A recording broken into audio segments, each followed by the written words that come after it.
नमस्कार दोस्तों, स्वागत है आप सभी का super coaching IAS by textbook में। दोस्तों, सरकारी नौकरी का मतलब है काम ठीक ठाक है और पैसे टाइम टू टाइम आते रहेंगे। पर दोस्तों, आंध्रा से एक चौंकाने वाली न्यूज़ आ रही है।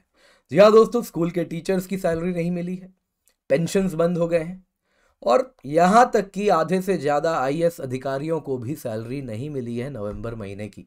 दोस्तों, दिसंबर महीना चल रहा है और दोस्तों कहा जा रहा है सेंटर ने आंध्र प्रदेश सरकार के 1000 करोड़ भी छीन लिए हैं और आंध्र प्रदेश सरकार अब बोरो भी नहीं कर पा रही और उधार लेके लोगों को सैलरी तक नहीं दे पा रही है। तो दोस्तों, आज की क्लास में हम जानेंगे आखिरकार ऐसा क्यों हुआ, क्या कॉन्स्टिट्यूशनल प्रोविजंस हैं जिसके अंतर्गत सेंटर ने ऐसा किया है और आंध्र प्रदेश सरकार ने क्या गलत किया है।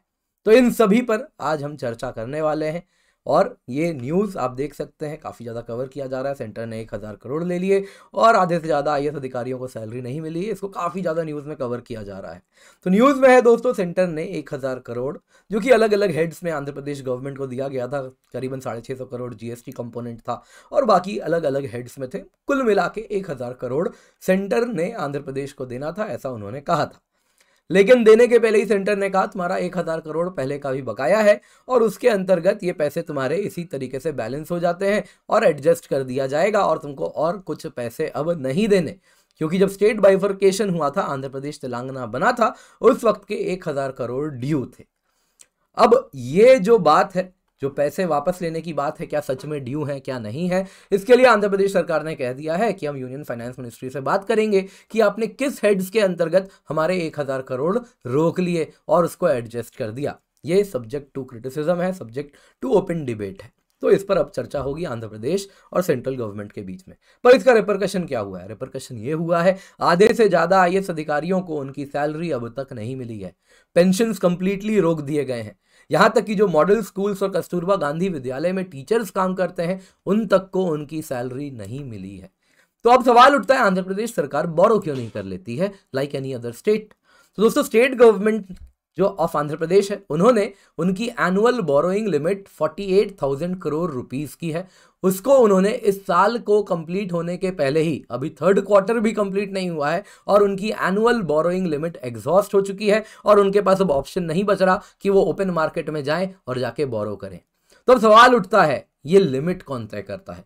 दोस्तों, अगर हम अपने कॉन्स्टिट्यूशन की बात करें भारत की, तो उसमें आर्टिकल 293(4) में अगर आप देखेंगे तो उसमें आपको देखने मिलेगा, उसमें कहा जाता है कि सेंटर स्टेट पे कंडीशंस इंपोज कर सकती है अगर उसको बोरो करना है। तो ये कंडीशंस तभी इंपोज होंगे जब वो स्टेट गवर्नमेंट सेंटर के लोन की ऋणी हो, यानी कि सेंटर के लोन का अगर स्टेट गवर्नमेंट ने फायदा उठाया है और सेंटर के पैसे स्टेट गवर्नमेंट के पास है, तो स्टेट गवर्नमेंट को अगर फ्रेश लोन के लिए रेज करना है, तो अगर नया फ्रेश लोन उनको रेज करना है, क्लेम रेज करना है, नया लोन लेना है, तो उनको सेंटर से कंसेंट लेना होगा और ये कंसेंट सेंटर तभी देती है जब कुछ कंडीशंस मीट हो जाएं। दोस्तों, यहाँ पे आपको, इससे पहले आगे बढ़ूं मैं और इसमें डिटेल में जाऊं, आपको एक डेटा दे देता हूं। तो जो आंध्र प्रदेश सरकार है और जो आंध्र प्रदेश गवर्नमेंट है, आंध्र प्रदेश स्टेट देखें तो उसकी जो पूरी जीएसडीपी है, जैसे देश का जीडीपी होता है वैसे ही स्टेट के लिए हम कहते हैं जीएसडीपी। तो आंध्र प्रदेश का जो जीडीपी है, सिंपल शब्दों में कहूं तो वो है, आप देखें तो 100,000, 10,000, लाख, 10 लाख, यानी 12 लाख करोड़ करीबन है। तो ये नंबर याद रखिएगा, 12 लाख करोड़।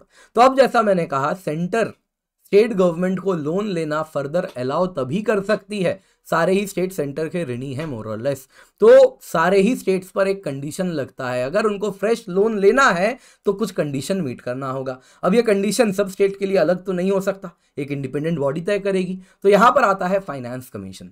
फाइनेंस कमीशन ने 15 फाइनेंस कमीशन में रिकमेंडेशन दिया है कि हर स्टेट जो फ्रेश लोन्स ले सकती है वो एक लिमिट तक ही ले सकती है और वो जो बोरोइंग सीलिंग तय किया गया है हर स्टेट के लिए है 4% ऑफ दी जीएसडीपी, जिसमें 3.5% अनकंडीशनल है।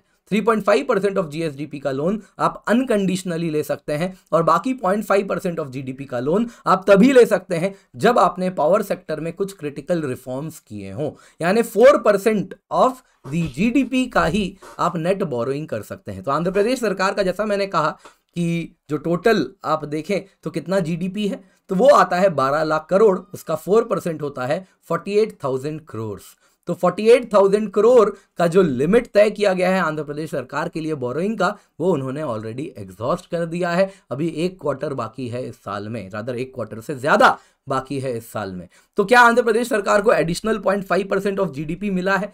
जी हाँ, ये देख सकते हैं 2021-22 में ही उन स्टेट्स जिन्होंने पावर सेक्टर में रिफॉर्म्स किए थे उसमें से आंध्र प्रदेश ने ऑलरेडी कर दिया था और उसके पैसे भी उसको पास्ट में भी मिले हैं। और इस प्रकार से 10 स्टेट हैं जिन्होंने इस प्रकार के रिफॉर्म्स कर दिए हैं। तो आंध्र प्रदेश अपना बोरोइंग लिमिट पूरे तरीके से एग्जॉस्ट कर चुकी है। One of the most indebted states में से ये एक बन चुका है।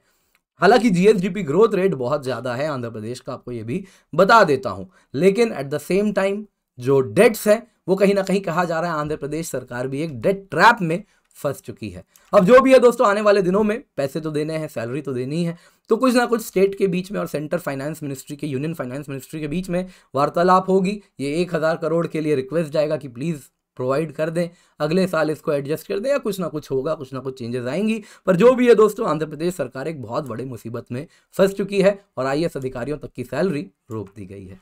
दोस्तों आज की क्लास पसंद आई होगी तो लाइक जरूर कीजिएगा। टेलीग्राम चैनल है, यहाँ पर आप जुड़ सकते हैं, जहाँ से आप पीडीएफ डाउनलोड कर सकते हैं। इसके सिवा आप मुझसे सुबह 9 बजे जरूर जुड़े, 9:15 बजे और 3:30 PM पे मास्टर क्लास पे जुड़े। इसके सिवा बहुत इंपॉर्टेंट अनाउंसमेंट है, विंटर सेल रन कर रहे हैं।